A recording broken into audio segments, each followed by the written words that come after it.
Ça y est, maintenant ça enregistre. Donc bonsoir à tous. Donc ce soir, on se retrouve pour un troisième numéro du Domocast en compagnie de Luc Watley. Donc je vais laisser la parole à chacun pour que chacun se présente. Donc vas-y Johan. D'accord, bah Johan, du Hotfirenet, j'écris sur hotfirenet.com et aussi sur toute la domotique. Voilà. Jean-Pierre.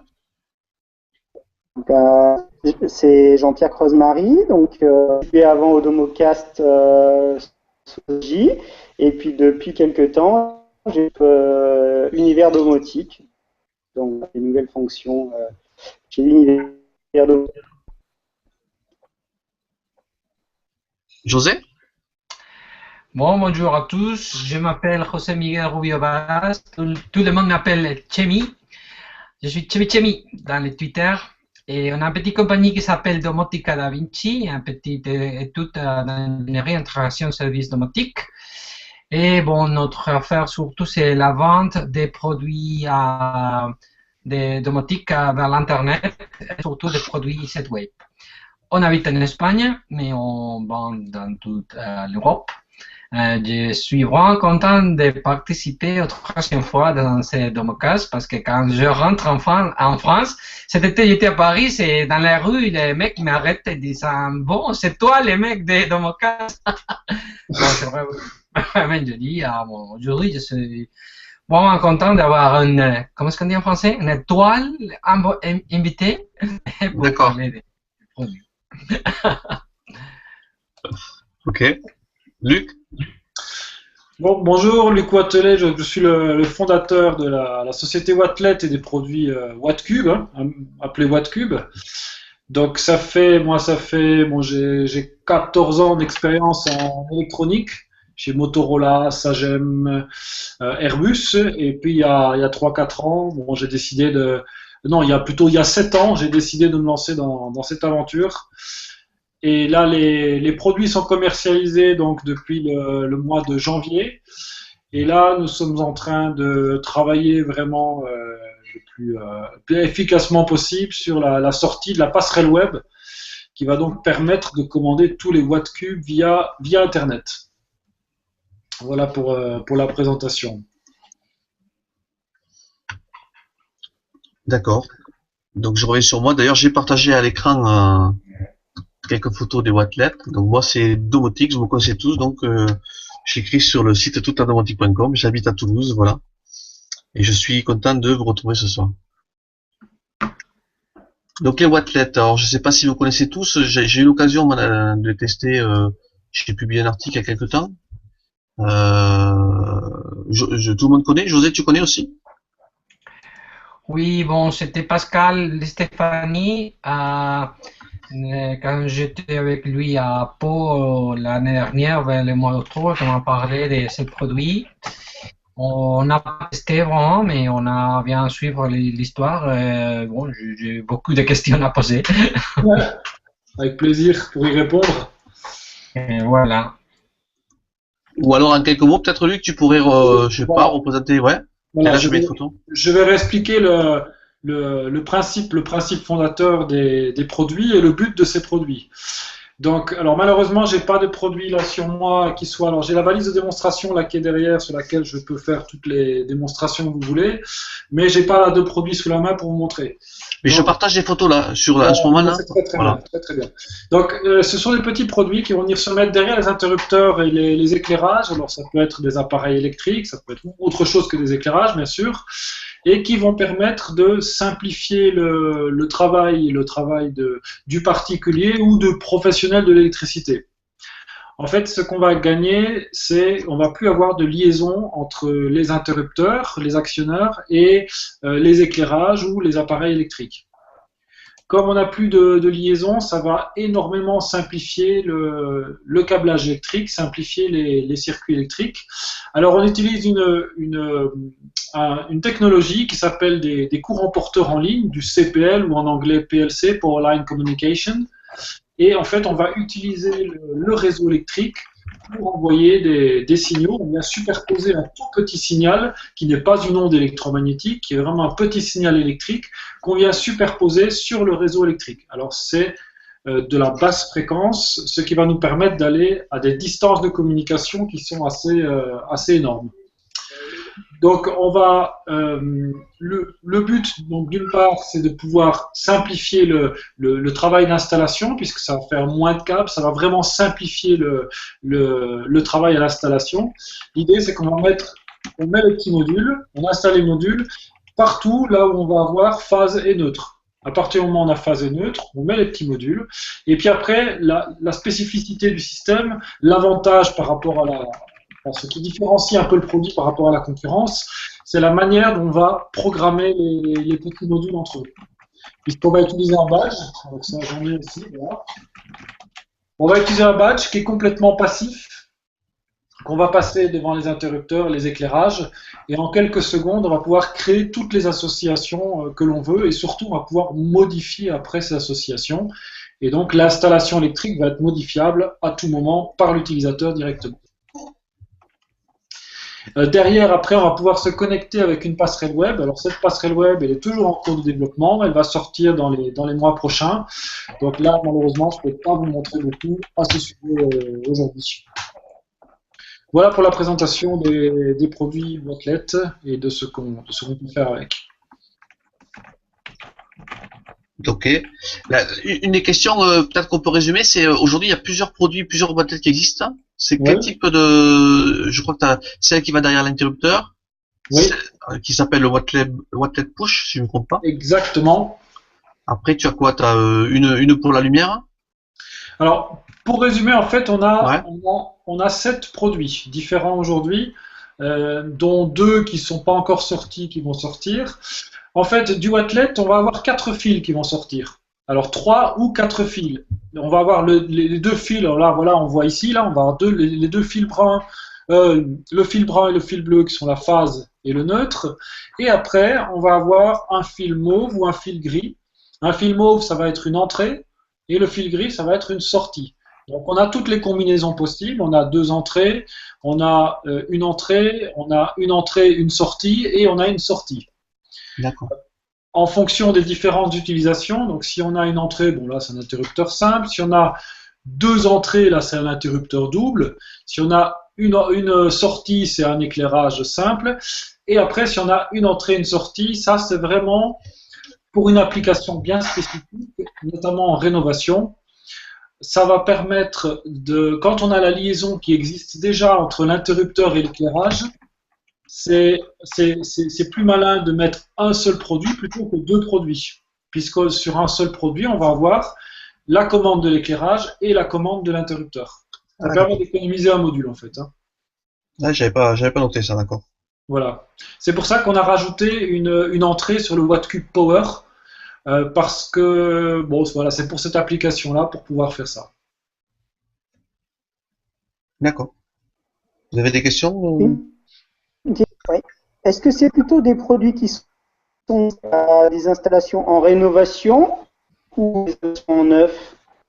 Alors, en fait, il y a vraiment 2 utilisations différentes. Si on se met du côté de l'électricien, aujourd'hui, tous les chantiers, la majorité des chantiers qu'on a, ce sont des chantiers qui sont faits en rénovation. Pourquoi?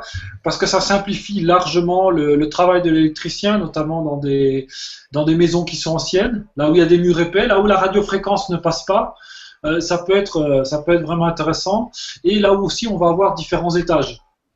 Donc, si on reprend le travail de l'électricien dans une rénovation, ça va lui économiser un certain nombre de saignées dans les murs, et en même temps, il va pouvoir offrir directement une valeur ajoutée pour l'utilisateur.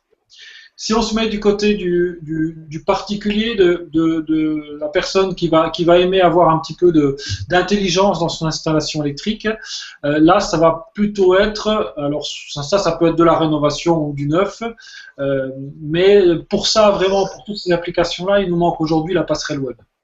Je pense que c'est vraiment l'élément qui nous manque pour pouvoir accéder à tout le système et le rendre communicant.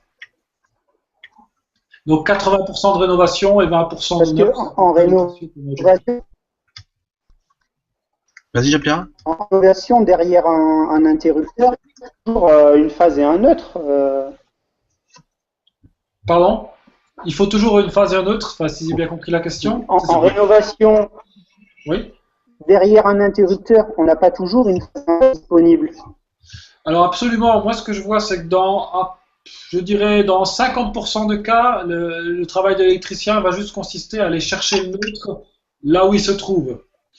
Alors, ce que moi je dis, c'est qu'en fait, il faut aller chercher phase et neutre à l'endroit le plus proche de l'interrupteur. Donc ça pourrait être par exemple une prise de courant. Ce qu'il faut savoir quand même, c'est que dans le module en fait, il a des petits câbles, enfin c'est du 0,75 carré.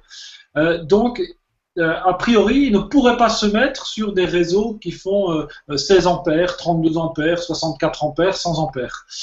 Mais en fait, ce qui se passe, c'est qu'il y a un fusible à l'intérieur qui va protéger le module et on peut le mettre sur n'importe quel réseau. Donc, on peut le mettre sur un réseau de prise de courant, on peut le mettre en aval du différentiel dans le tableau électrique, puisque le module est auto-protégé au niveau du courant. Donc, à partir du moment où on a phase et neutre, on peut connecter le module. Mais c'est vrai qu'il faut toujours le neutre. Et des fois, on n'a pas toujours le neutre dans les installations. Alors, nous, ce qu'on voit quand même aussi beaucoup, c'est aujourd'hui, les électriciens, ils utilisent des préfilés. C'est-à-dire que dans les murs, on a souvent, en fait, on le sait peut-être pas, mais on a souvent le neutre qui arrive parce qu'ils ont mis du câble avec 3 ou 4 fils. Mais c'est sûr que c'est une contrainte du système, on a besoin du neutre. Ok.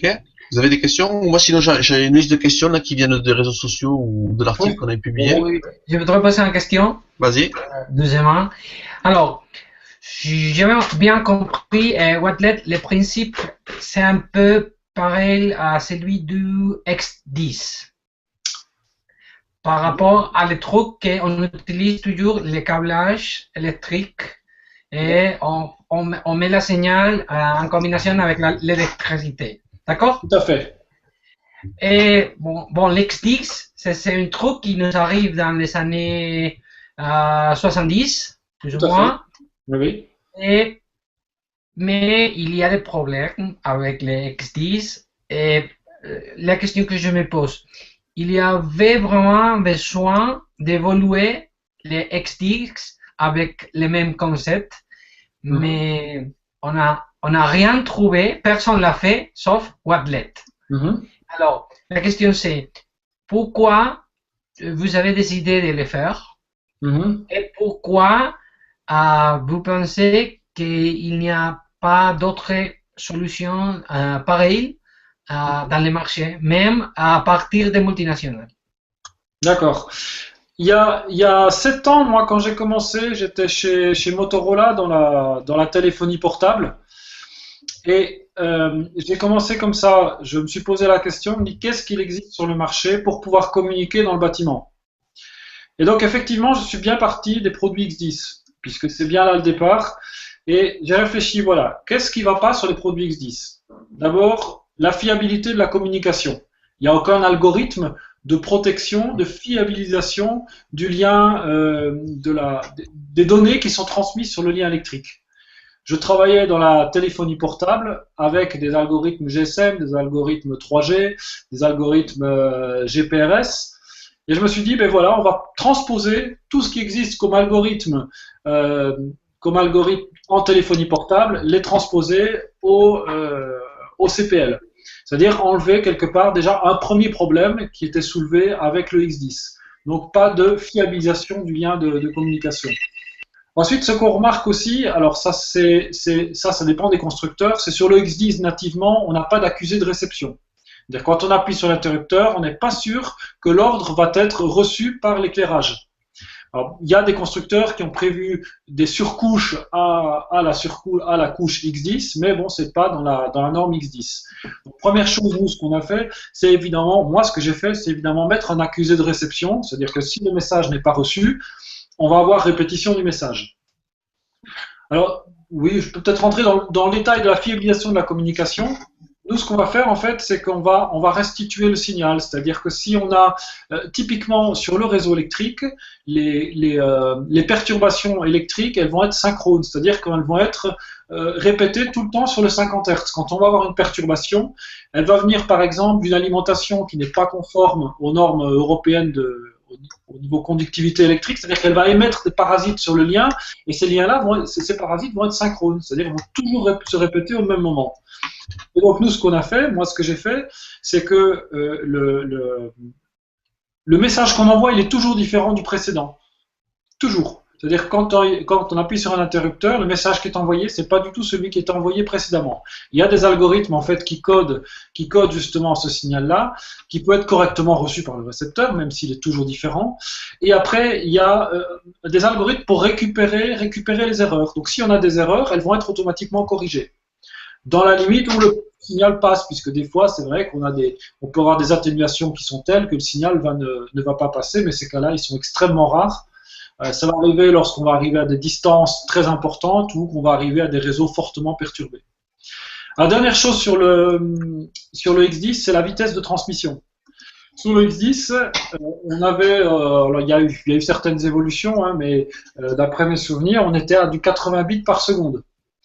80 bits par seconde, on va dire, ben oui, ça suffit pour allumer un éclairage, mais pas vraiment, parce que si on veut s'assurer que l'éclairage soit bien allumé, on doit mettre un peu plus de données que ça. Et donc 80 bits par seconde, au mieux on allumait l'éclairage en mettant 0,5 secondes. Nous, ce qu'on a décidé, c'est qu'il soit imperceptible. L'idée, c'est d'avoir vraiment le lien en courant porteur qui remplace la liaison électrique. C'est-à-dire qu'on va avoir des temps d'allumage de l'éclairage au mieux de 44 millisecondes. Donc ça fait 50 millisecondes, c'est imperceptible à l'œil nu.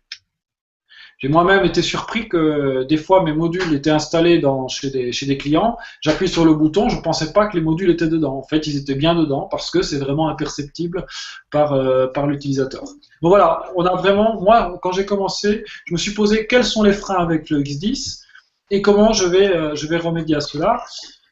Alors, si je peux encore ajouter un petit truc, il y a notamment la programmation des modules X10, mais c'est avec des petites roues codeuses, avec des groupes. J'ai trouvé ça extrêmement complexe. C'est vraiment quelque chose pour moi qui freinait le développement de ce type de produit pour les clients que nous sommes tous, pour les particuliers que nous sommes tous, ou les professionnels du bâtiment. Donc ça, c'est quelque chose que j'ai voulu simplifier avec justement le dépôt d'un brevet sur l'association avec un badge. D'accord. Et pourquoi? Parce qu'il y a même 10-15 ans qu'on parle de PLC, Oui. Online Communication, mais je me demande pourquoi il n'y a pas de produit commercial pour faire ceci que vous proposez depuis Siemens, Schneider Electric, ABB. Alors, pour moi, l'explication, elle est assez simple. Il y a 20 ans, moi j'ai travaillé avec du courant porteur il y a 12 ans. Il y a du Legrand, je crois aussi, non? Legrand, il fait du courant porteur aussi, non? Alors, Legrand fait du courant porteur, absolument, Ouais. avec sa Garmin One. Ouais, je crois. Moi, quand j'ai commencé avec les premiers circuits intégrés là, qui commençaient à faire quelque chose au niveau du courant porteur. C'était pas du tout développé, c'était pas miniaturisable. On savait pas, les performances n'étaient pas celles qu'on peut attendre aujourd'hui. Alors pourquoi ça se développe pourquoi ça s'est développé, pourquoi moi j'ai pu faire ce genre de produit là, c'est parce qu'est apparu des circuits tout à fait nouveaux avec ce qu'on entend souvent parler de smart grid, de compteurs intelligents, et avec ces compteurs intelligents, les constructeurs de semi-conducteurs se sont mis tous à faire des composants électroniques, et c'est ce genre de composants électroniques qu'on utilise, qui n'est pas la base de notre technologie, mais qui est quelque part une brique qui est indispensable pour pouvoir assurer un bon lien de communication sur le réseau CPL. Mais toute la valeur ajoutée de notre produit, elle ne se trouve pas dans ce modulateur-démodulateur, elle va se trouver plutôt dans tous les algorithmes logiciels qui vont corriger le signal et qui vont gérer les répétitions, gérer le fonctionnement gérer le lien de communication qu'il existe entre les interrupteurs et les récepteurs ou les éclairages. D'accord. Bon, merci de ma part. Je ne sais pas s'il y a d'autres questions, il n'y a pas d'autres précisions à apporter. Ouais. Du coup, par rapport aux autres technologies CPL qu'on trouve, il n'y a aucune perturbation possible par rapport aux plugs, par exemple, qui permettent de faire du réseau Internet ou autre. Ah, alors je réponds en deux volets. Ouais, D'abord, les autres technologies CPL basse fréquence. Il faut bien distinguer les technologies CPL basse fréquence et haute fréquence. d'accord. Il existe deux normes. Quand on est en basse fréquence, on va travailler sur les normes régies par le CNELEC, CENELEC, C-E-N-E-L-L-E-C, qui vont en fait définir les niveaux d'émission, les niveaux de comment ça fonctionne sur 3 ou 4 bandes. Notamment la première bande, elle va être entièrement occupée par EDF. Et après, nous, on a une petite bande qui est vraiment scindée en deux, où on va trouver le X10, où on va trouver le Delta d'Or, où on va trouver le Grand. Et cette bande-là, moi, j'ai choisi une fréquence qui n'est pas le X10, qui n'est pas du Delta d'Or. C'est-à-dire que Delta d'Or, lui, va se trouver à 132 kHz, le X10 se trouve à 120 kHz, et les modules Wattlet se trouvent autour de 110 kHz. Ça, c'est pour les basses fréquences, c'est-à-dire qu'on ne va pas trop se déranger l'un l'autre. Après, je ne dis pas que les... alors, comme je suis en bas de l'échelle de fréquence, je ne vais pas me faire polluer par du X10, ni me faire polluer par du Delta d'Or. Et comme on maîtrise assez bien ce que nous, on va émettre sur le réseau, on va pas venir polluer du X10 ni du Delta d'Or, mais on n'est absolument pas compatible. Ensuite, pour la haute fréquence, là, on va se trouver plutôt dans des fréquences de l'ordre de 1 MHz jusqu'à 30 MHz. Et ça, tout ça, c'est régi par un organisme qui s'appelle l'I3E. Et là, c'est là qu'on va trouver toutes les box, tous les free plugs, toute la transmission d'internet par le courant porteur. Hein. Alors, on appelle ça souvent vraiment le CPL, le courant porteur en ligne. C'est plus souvent utilisé pour cette gamme de fréquences-là. Et donc, comme on n'est pas du tout sur les mêmes fréquences, on va absolument pas être perturbé l'un l'autre. On est vraiment très très loin entre les modules Wattlet et les modules tous les modules de transmission Internet. Donc on ne se perturbera jamais l'un l'autre, ça non. Après, une petite spécificité là sur les hautes fréquences, c'est qu'on commence, comme on émet sur des câbles, on va forcément avoir des ondes électromagnétiques qui vont être émises par les câbles. On est à haute fréquence et là les fréquences commencent à devenir assez importantes. Ce qui peut éventuellement pour certains utilisateurs être dérangeant. Quand on est à basse fréquence, on ne va pas avoir ces problèmes-là, puisqu'on est de l'ordre, on est inférieur aux longues ondes radio. D'accord. Je ne sais plus comment elles s'appellent ces ondes-là, mais LM ou AM ou quelque chose comme ça. D'accord. Vous avez des questions? Sinon, je continue avec les miennes. Parmi les questions qui ont été posées par les autres, il y avait aussi, mais tu en as parlé un petit peu au début, le fait de pouvoir coupler ces Wattlet à des box domotiques. Oui. Donc là, effectivement, tu prépares un produit depuis quelques mois là, qui est la passerelle. Tout à fait, oui. Ça. Oui. Et donc, cette passerelle, en quelques mots, qu'est-ce qu'elle va permettre de faire? Ok. Alors, deux choses. Moi, l'idée de base d'abord, c'est qu'il y a beaucoup de débats dans le monde de la communication intelligente pour le bâtiment, de savoir quel réseau dans le futur va être utilisé. Il y a énormément de ce qu'on appelle des passerelles qui permettent de passer d'un protocole à un autre. C'est moi ce que je vois dans toutes les réunions, dans toutes les conférences que j'ai vues, c'est qu'il y a une constance, c'est que aujourd'hui personne ne sait vraiment quel est le lien commun qui unit tous ces réseaux. Et quand on réfléchit, vraiment ce qui est le plus simple aujourd'hui, ce qui est le plus répandu dans le monde, il y a une chose qui est répandue, c'est Internet. Internet, pour moi, c'est le nœud commun de tous ces réseaux. C'est pas du Modbus, c'est pas du backnet, des choses comme ça, pas du tout. Ça, c'est des choses qui sont encore réservées à des utilisations très complexes. Je pense qu'aujourd'hui, la seule manière de faire, c'est vraiment Internet. Alors, certaines personnes vont dire oui, mais c'est pas déterministe Internet. En réseau local, quand on est dans un réseau local, par exemple, c'est quand même assez déterministe. Donc nous, ce qu'on a choisi effectivement, c'est de communiquer sur Ethernet.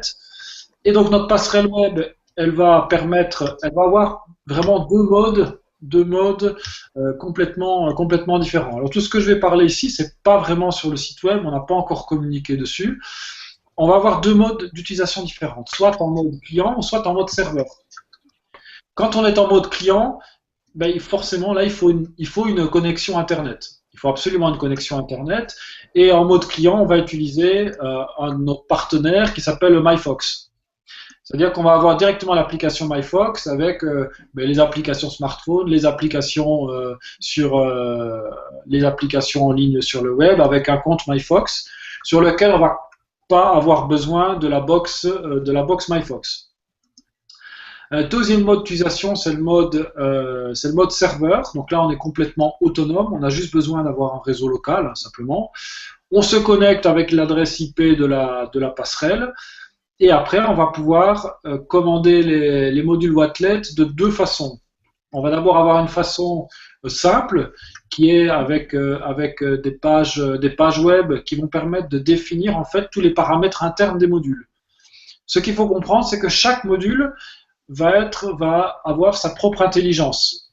C'est-à-dire que dedans, les modules sont autonomes. On n'a pas besoin de passerelle web pour faire fonctionner tout le réseau. Les modules sont complètement autonomes. Et ils ont des options qui sont activables via la passerelle web, qui sont visualisables via la passerelle web. Alors, hormis évidemment le fait de pouvoir commander les modules on-off directement à partir de la passerelle, on va pouvoir modifier ces options qui vont être... On peut changer le délai d'extinction, on peut ajouter des calendriers horaires d'extinction d'allumage, on peut aussi activer et désactiver le simulateur de présence, c'est-à-dire que chaque module en fait retient en permanence à quel moment s'est allumé les produits la semaine d'avant. Et donc quand on active le simulateur de présence, il va reproduire exactement ce qui s'est passé la semaine d'avant, la semaine courante. Ensuite, qu'est-ce qu'on peut avoir d'autre? Après, bon, il y a différentes petites options qui permettent de, par exemple, faire un interrupteur généralisé. C'est-à-dire qu'un module Wattlet peut commander une infinité de produits Wattlet qui seraient sur le même réseau. Et puis après, deuxième mode d'utilisation, ça va être, alors toujours en mode client, hein, en mode serveur, pardon, ça va être l'utilisation d'URL.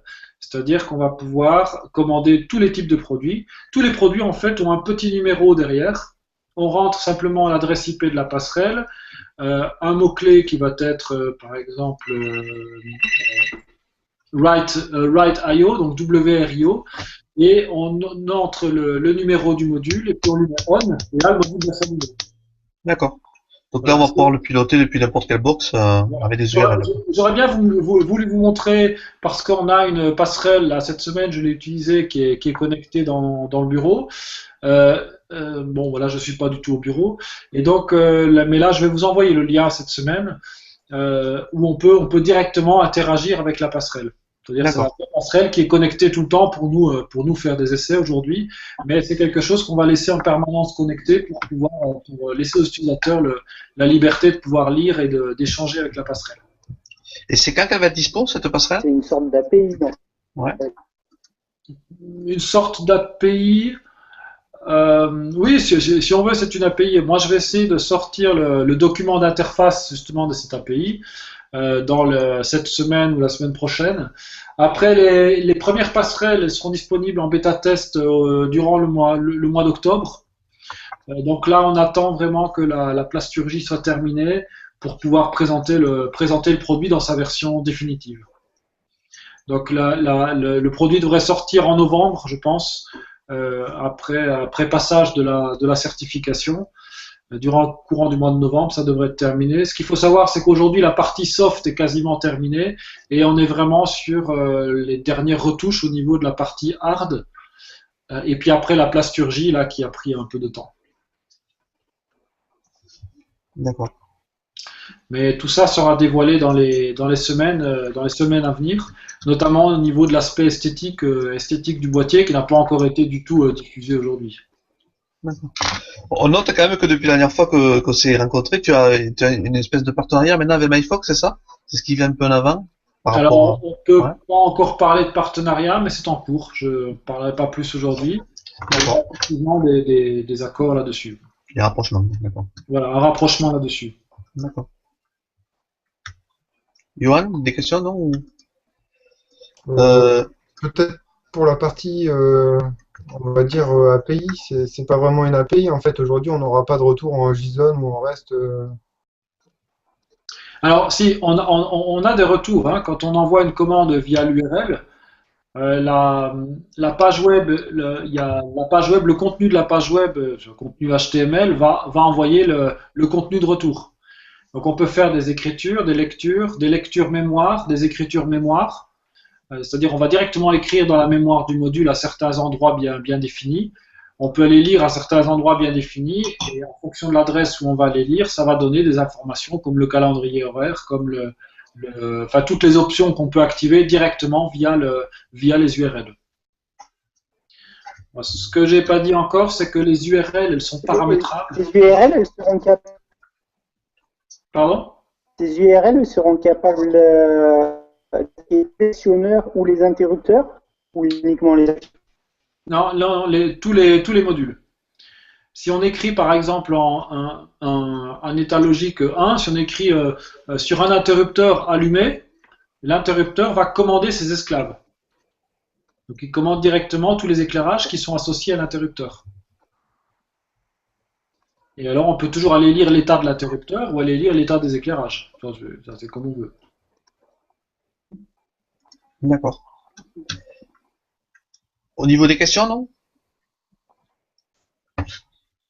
Au niveau de la sécurité, ou enfin, en gros, je sais pas, ces modules en fait, du coup, ils sont filtrés par le compteur de la maison, ou il faut poser un filtre à l'entrée de la maison?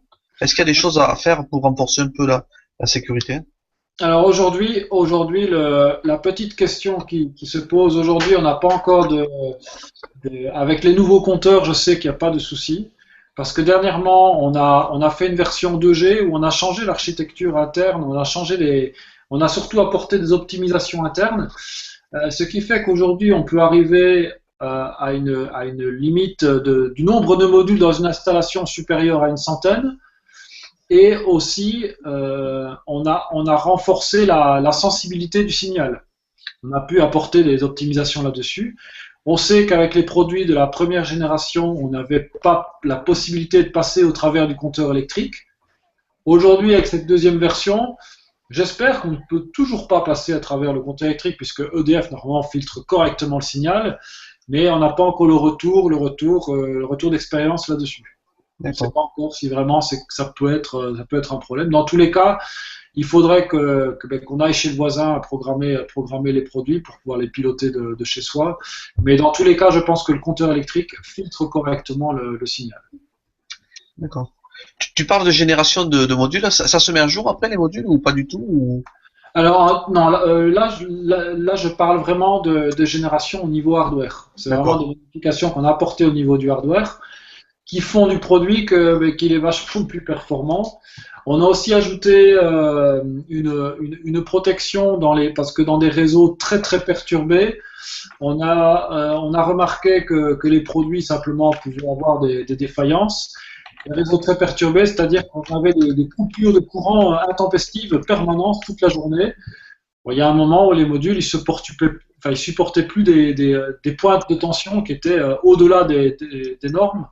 On arrivait à des 500-600 volts toutes les, je sais pas, 3 ou 4 fois par jour. Là, on a rajouté des protections internes pour éviter d'avoir des modules qui grillaient simplement avec ce type de réseau très perturbé.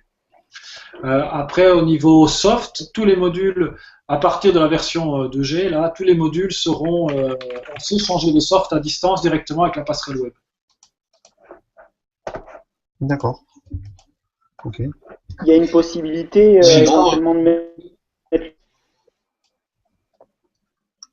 Pardon? J'ai pas compris la fin de la question. Possibilité de mettre leur firmware à jour? Oui, tout à fait, c'est bien ça, absolument.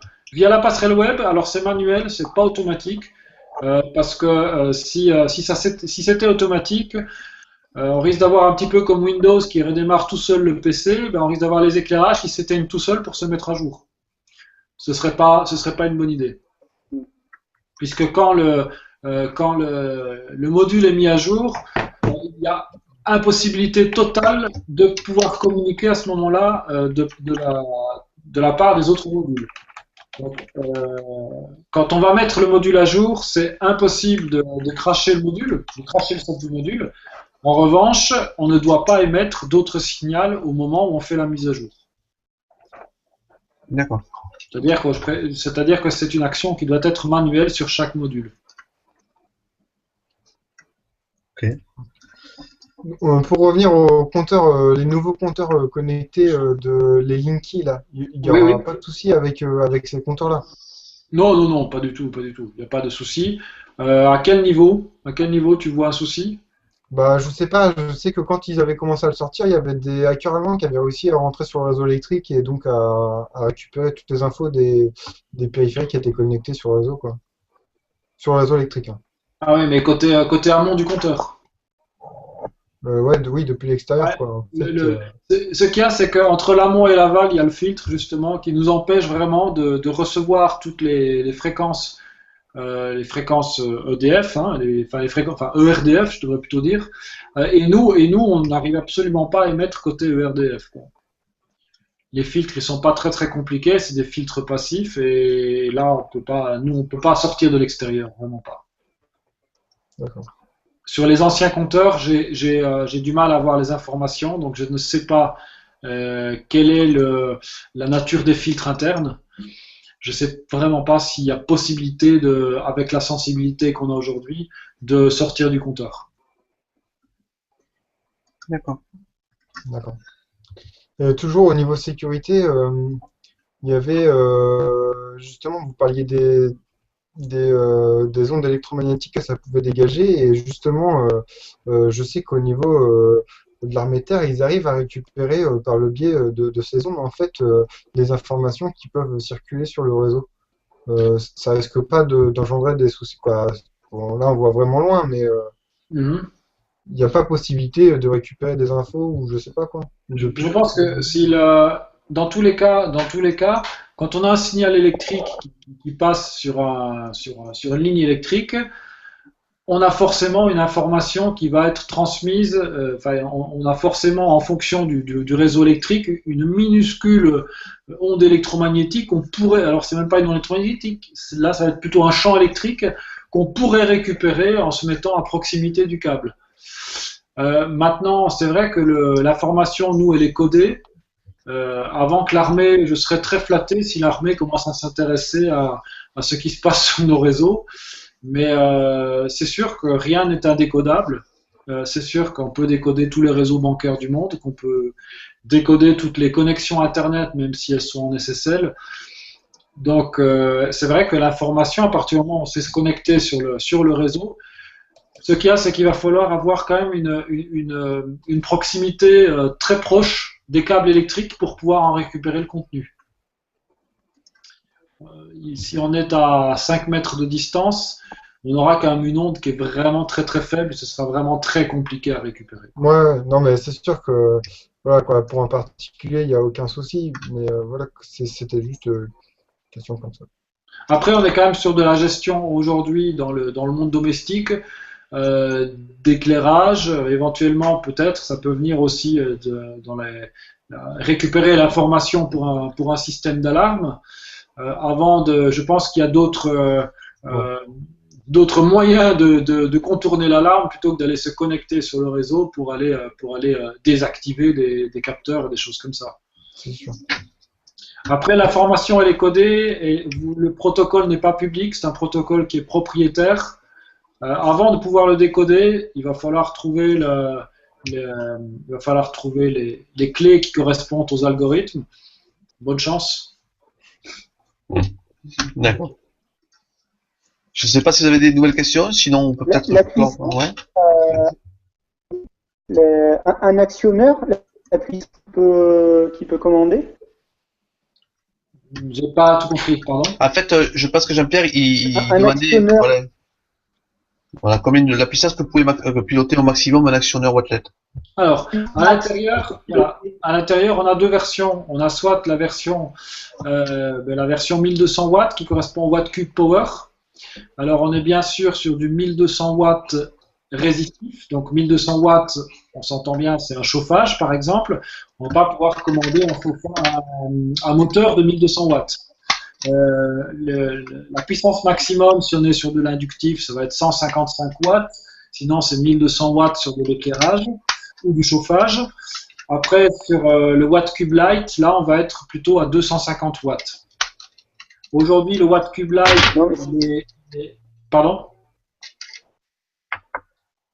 Vas-y, Jean-Pierre. C'était plus dans une idée de chauffage, de voir si on pouvait utiliser pour un chauffage. De la puissance, quoi. Voilà, mais la réponse c'est 1200 watts. Vous avez dit tout à l'heure, il y a des modules doubles, c'est ça? Il y a des modules avec 2 sorties. Alors, il y a un module avec 2 sorties, c'est pour le pilotage de volets roulants. C'est un module sur lequel on travaille aussi pour l'instant. Est-ce qu'on pourrait par exemple s'en servir pour piloter un fil pilote? Ah, ça c'est une autre question. C'est une autre question. Aujourd'hui, on n'a pas encore annoncé sur notre site. On va avoir un nouveau produit qui va sortir pour ça. D'accord. Voilà. Parce que dans le fil pilote, il n'y a pas de puissance en fait, c'est pour ça. Voilà, exactement. Aujourd'hui, on voit un intérêt. Avec le relais, on s'en sort. Pardon? Excuse-moi, Jean-Pierre. Ouais. Je disais, avec 2 sorties, on s'en sort sur le fil pilote. Oui. Absolument, oui. Oui. Tout à fait. Avec 2 sorties, il n'y a aucun problème à faire du fil pilote. D'ailleurs, c'est vrai que nous, aujourd'hui, dans le module qu'on entrevoit, effectivement, on n'a pas de sortie, on n'a qu'une seule sortie. Alors, pourquoi ne pas mettre 2 sorties? Oui, ça peut être une bonne idée. Merci pour la proposition. Il y a moyen peut-être de le faire, oui, bien sûr. Et sinon, dans les nouveaux produits que tu réfléchis, là, il y a le module volet roulant, il n'est pas encore dispo, ça? Il y a quoi? Ouais. Le module volet roulant, on est vraiment en train de le tester pour le moment, notamment au niveau thermique. Ce qu'on veut savoir aujourd'hui, c'est quel est le couple maximum qu'on peut arriver sur un volet. Enfin, il y a différents volets. Aujourd'hui, on essaye de regarder quel est le couple maximum qu'on peut atteindre avec nos produits. C'est ça qu'on essaye de définir en fonction de l'échauffement. C'est vraiment des tests qu'on a fait. On a commencé ça la semaine dernière, on termine ça la semaine prochaine. C'est quelque chose qu'on a terminé. Et puis après la production aujourd'hui, on a de la production disponible, mais on attend vraiment de savoir quelles sont les caractéristiques avant de sortir les produits. D'accord. On n'a pas un gros volume de production là-dessus pour l'instant. On est vraiment sur les premiers échantillons. Hein. Et est-ce que tu prévois un module prise? Aujourd'hui, non. C'est-à-dire qu'aujourd'hui, on pourrait éventuellement faire via un prestataire, arriver à avoir une prise de courant directement, hein, avoir le module qui est intégré à la prise de courant, c'est quelque chose de possible. C'est-à-dire qu'il pilote un relais intermédiaire, mais c'est pas aujourd'hui quelque chose sur lequel on a travaillé. D'accord. Mais ça, c'est encore une bonne idée aussi, bien sûr. Au niveau des lumières, aujourd'hui, on fait que du on-off, on ne fait pas de variation. On a le Watt Cube Dim là, qui est le produit suivant sur lequel on va travailler. On l'a annoncé depuis longtemps, mais on a reporté toujours puisque la passerelle web a pris un peu toute la place. On a plutôt travaillé sur les volets roulants, la passerelle web, la fiabilisation des derniers produits avec la version 2G.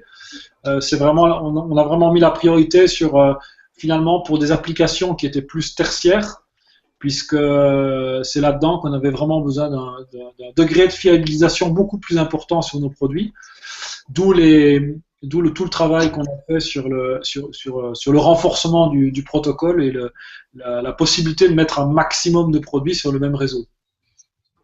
Donc là, le Watt Cube Dim a toujours été repoussé et c'est quelque chose sur lequel on doit travailler avant la fin de l'année.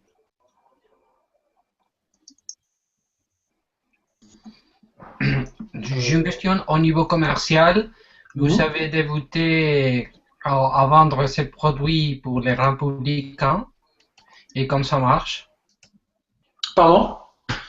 En fait, José, je sais pas si tu as compris au début, il a une boutique en Espagne en fait, plusieurs boutiques, hein, Espagne, Portugal et Italie, je crois. Et en fait, il voulait savoir si tu avais débuté la vente et peut-être qu'il est intéressé aussi par. Oh, ben, avec plaisir. Donc là, aujourd'hui, on a 5 personnes, hein, dont Univers Domotique, qui commercialisent nos produits. Et évidemment, on espère toujours évidemment accroître notre présence sur le web. J'ai aussi ouvert une boutique qui est juste dans le but de rassurer les utilisateurs comme sur la disponibilité produit, puisque j'avais beaucoup de demandes là-dessus. Par contre, nous, on va rester évidemment sur les prix maximum avec avec uniquement comme transporteur TNT. Alors pourquoi on a choisi ça? Pour finalement essayer de contribuer à la vente des autres boutiques qui vont forcément proposer des conditions tarifaires au niveau du transport qui seront beaucoup moins chères que nous, et aussi qui peuvent éventuellement proposer des offres packagées, des choses comme ça. Donc évidemment que oui, on voulait cette année être présent chez une dizaine de distributeurs, notamment sur le web, et en Espagne, on n'a absolument aucune présence dans ce pays pour l'instant, dans lequel je pense que la crise au niveau du bâtiment va vite s'estomper, et je pense que ça va repartir. Donc c'est peut-être une bonne alternative. Et normalement, quel est le type de client que vous avez normalement en marge? C'est des particuliers, des compagnies, des personnes qui peuvent tester? Aujourd'hui, on a déjà vendu presque un peu plus d'un demi-millier de produits depuis début janvier. Bon, évidemment, il y a eu les boutiques web qu'on a approvisionnées. Ça a été les premières ventes qui ont été faites. Et après, on a vraiment des installations qui vont varier entre deux ou trois produits jusqu'à une soixantaine, le plus qu'on a eu aujourd'hui là. C'est 65 produits installés sur une même installation. Et on va être pour la majorité des cas sur du petit tertiaire.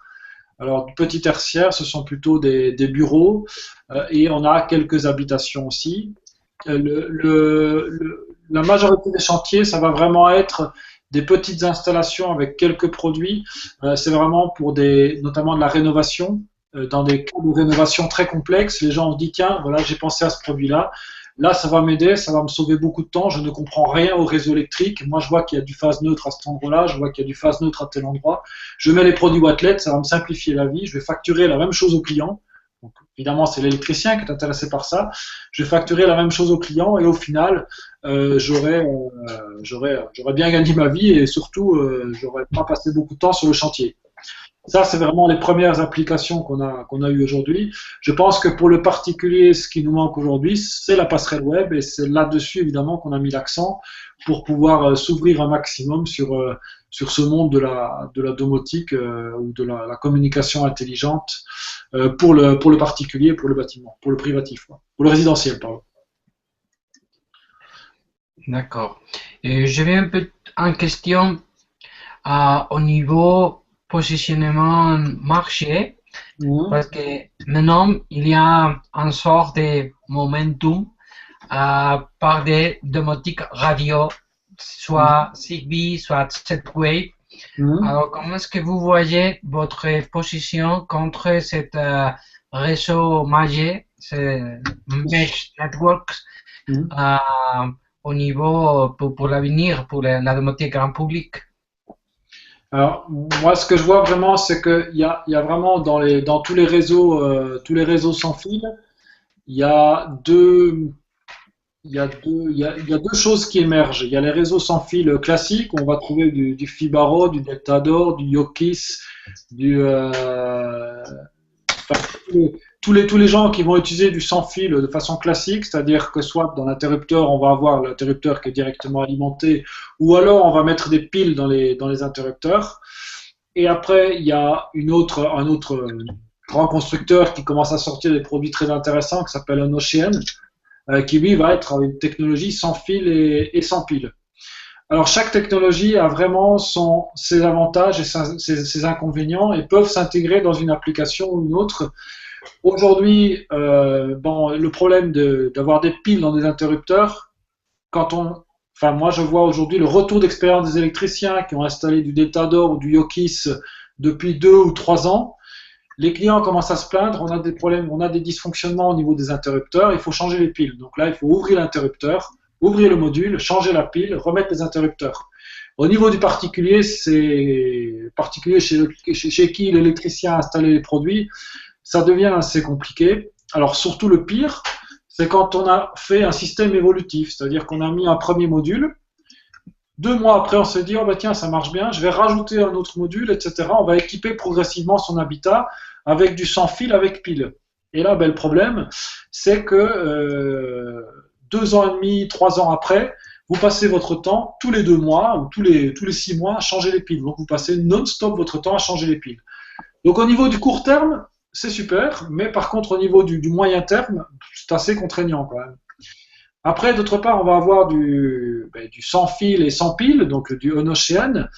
Là, la limite, elle est tout autre. Elle n'est pas du tout, évidemment, sur le changement des piles, puisqu'il n'y en a pas. Elle va être sur d'abord la perception client, au niveau du toucher, au niveau de l'interrupteur. On ne peut pas mettre son propre interrupteur, on ne peut pas mettre sa propre esthétique. On est lié aux constructeurs on-ocean, qui vont certes se multiplier au fur et à mesure du temps et qui vont devenir de plus en plus importants, mais on ne peut pas définir on ne peut pas choisir son esthétique. Je sais que dans les pays, alors peut-être en France, c'est peut-être pas très très important, mais dans les pays du Nord, c'est extrêmement important de pouvoir avoir l'esthétique au niveau de l'interrupteur. Donc ça, c'est vraiment, voilà, ils ont leur avantage, effectivement, il n'y a pas de fil, puisque c'est du sans fil, et les inconvénients, mais pour l'un, c'est qu'il y a des piles, et pour l'autre, c'est qu'on ne peut pas choisir l'esthétique. Après, l'inconvénient général pour du sans fil, c'est d'abord une question de portée de communication. On va être limité quand on a un bâtiment avec plusieurs étages. On va être limité quand on a un bâtiment avec des murs assez épais. Donc, notamment ici à Toulouse, on a beaucoup de vieilles Toulousaines. Dans les villes, par exemple, ça va fonctionner assez difficilement. Et en plus de ça, les réseaux vont se perturber l'un l'autre. Quand on est dans une ville et qu'on va avoir tout le monde qui va se mettre à utiliser des technologies concurrentes qui ne sont pas forcément compatibles, on va avoir des soucis de communication. Avec le CPL, comme on est cloisonné au compteur électrique, on a rarement ce problème-là. Et nous, notre inconvénient va plutôt être le fait qu'on a besoin d'avoir le neutre dans les interrupteurs. Et par contre, au niveau des murs épais, au niveau des installations anciennes, notamment en rénovation, on va avoir absolument aucun souci là-dessus. Donc ça, c'est vraiment ce qui nous différencie. Voilà, on a vraiment des technologies qui se différencient l'une de l'autre. Mais ce qui est sûr, c'est que la radiofréquence, elle va prendre de plus en plus d'importance. Oui, Jean-Pierre. Une question. Est-ce que la technologie en triphasé? Alors, en triphasé, nos produits, il faut... Oui, je n'ai pas compris la fin de la question, mais en triphasé, il faut un coupleur de phase. C'est-à-dire que c'est un coupleur qui va venir prendre la phase prendre le signal sur une phase et la rediriger sur une autre phase. Aujourd'hui, on peut trouver des coupleurs de phase du marché, d'autres concurrents qui sont compatibles avec nos produits. Alors ça, c'est une solution. Une autre solution, c'est d'émettre avec la passerelle web, par exemple, de rediriger le signal d'une phase à l'autre via la passerelle web. C'est une autre solution. Aujourd'hui, le coupleur de phase, je pense qu'on va sortir notre propre coupleur de phase, mais c'est pas encore d'actualité. Dans tous les cas, il faut quelque chose qui redirige le signal d'une phase à l'autre.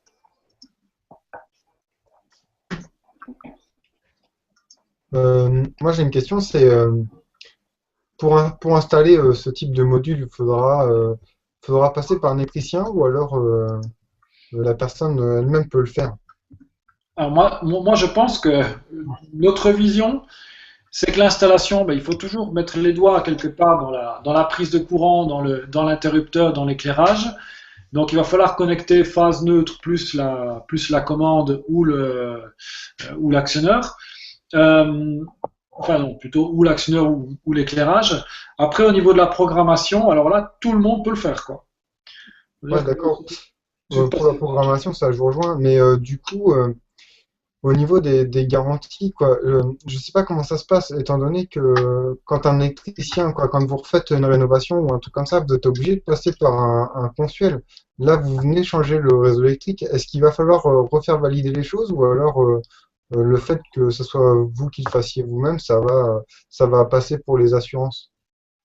Dans tous les cas, dès que vous modifiez votre installation électrique, il faut passer par le consuel. Ça, c'est la réponse officielle. Aujourd'hui, on voit bien que dans le sud de la France, dans le nord de la France, je pense que c'est un peu différent. Il n'y a aucune installation électrique qui est conforme. On démonte une installation, on va se rendre compte que des gens vont utiliser le neutre pour le retour de phase, des choses comme ça.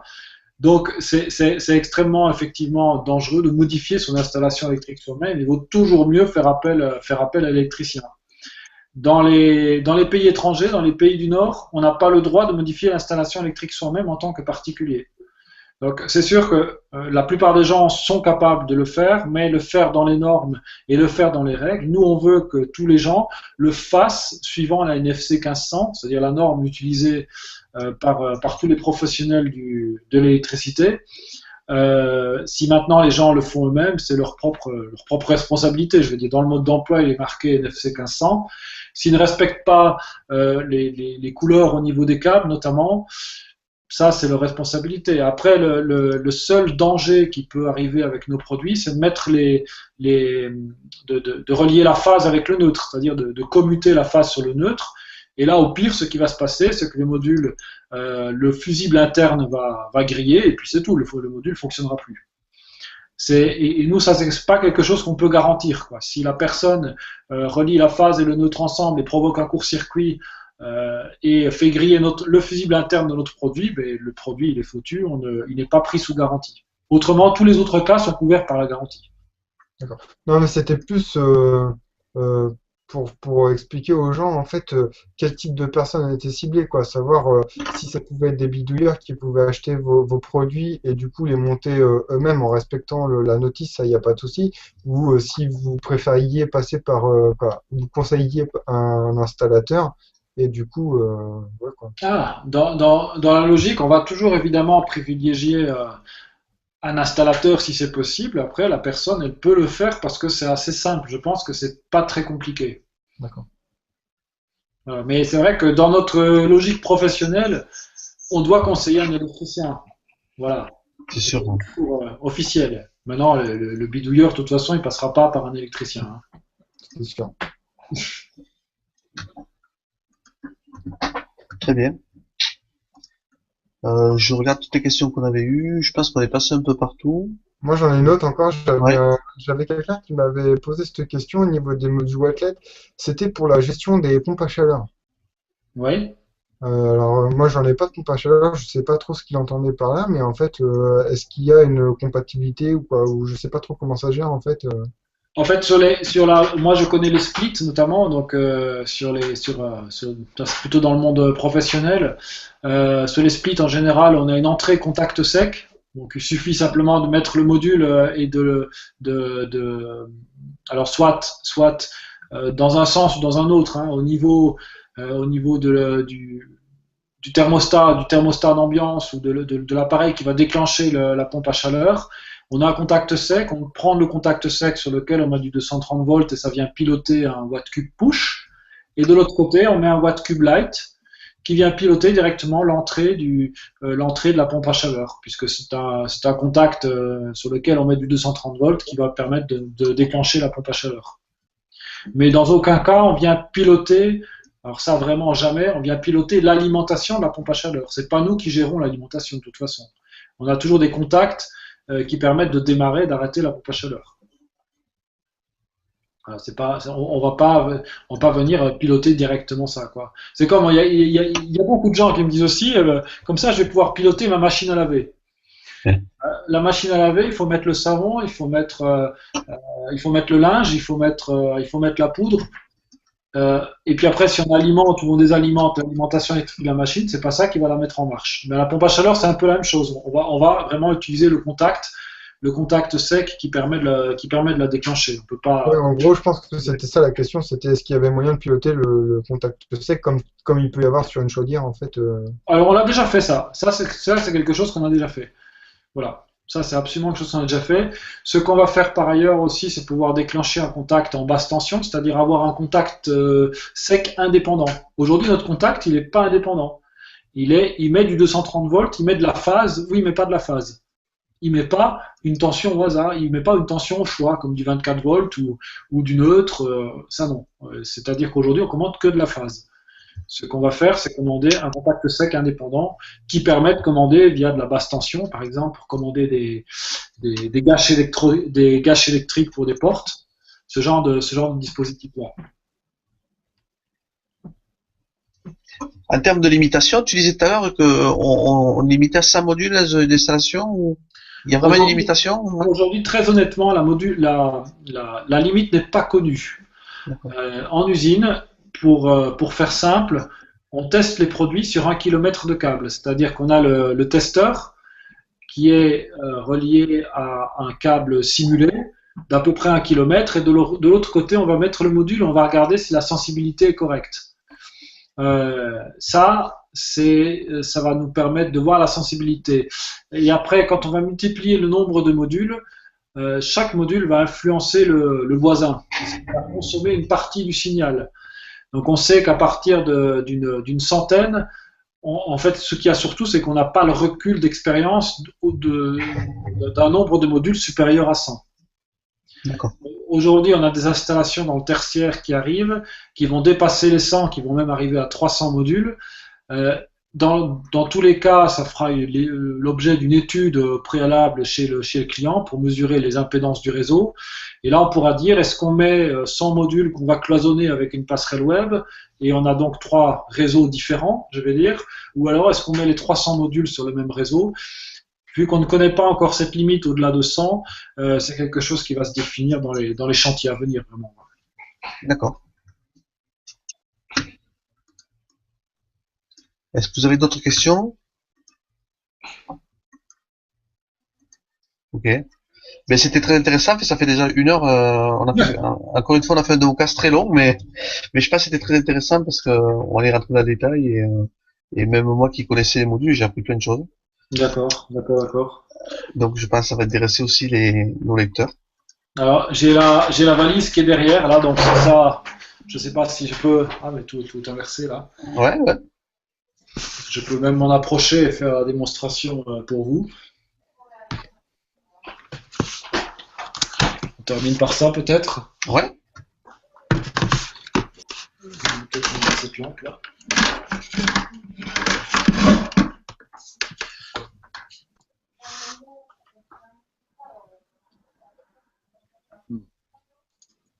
Donc là, normalement, on n'a pas d'association, je pense. Juste avec le badge, on va rester. Je vais passer à 5 cm de l'interrupteur. Je passe devant l'interrupteur. Et puis après, je vais sélectionner l'éclairage que je vais mettre avec cet interrupteur-là. Hop là, évidemment, c'est un peu fort. Et donc là, j'ai associé cet interrupteur avec cet éclairage. Je vais créer un va-et-vient. Je passe devant un deuxième interrupteur sur le même éclairage. Et donc là, j'ai créé mon va-et-vient directement avec mes 2 interrupteurs sur le même éclairage. Après, je passe cet interrupteur-là sur un autre éclairage. Là, on ne voit plus rien puisqu'on est juste en face. Donc là, l'interrupteur, maintenant, il pilote les 2 éclairages. Et celui-là va piloter uniquement l'éclairage qu'on a en bas. Alors que celui-là va piloter les 2 éclairages. Voilà pour, C'est vrai, ce qui m'avait moi un peu surpris la première fois, c'est le temps de réaction qui est vraiment excellent. Comparé, c'est instantané jusqu'à 16 éclairages.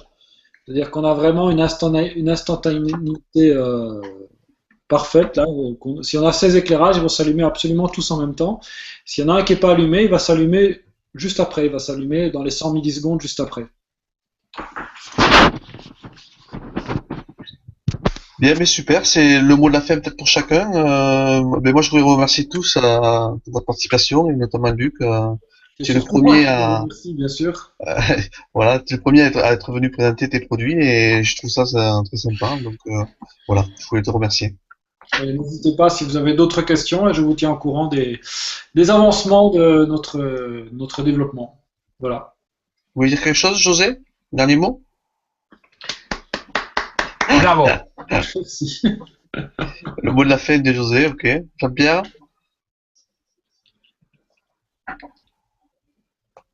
Ah, t'as coupé le micro.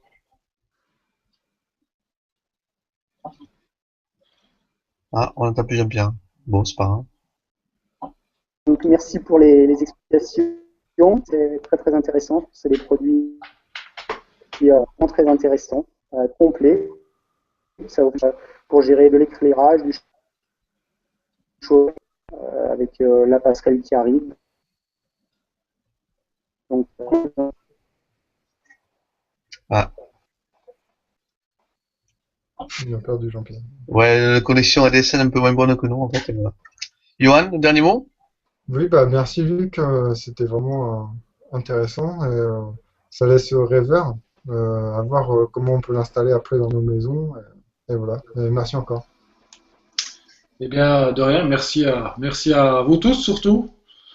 Voilà, donc je publierai la vidéo le temps que je la copie sur le site. Je D'accord, passe d'accord. mardi ou mercredi, ce sera en ligne.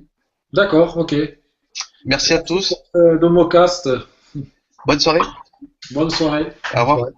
Au revoir. bonne soirée. Au revoir. Au revoir.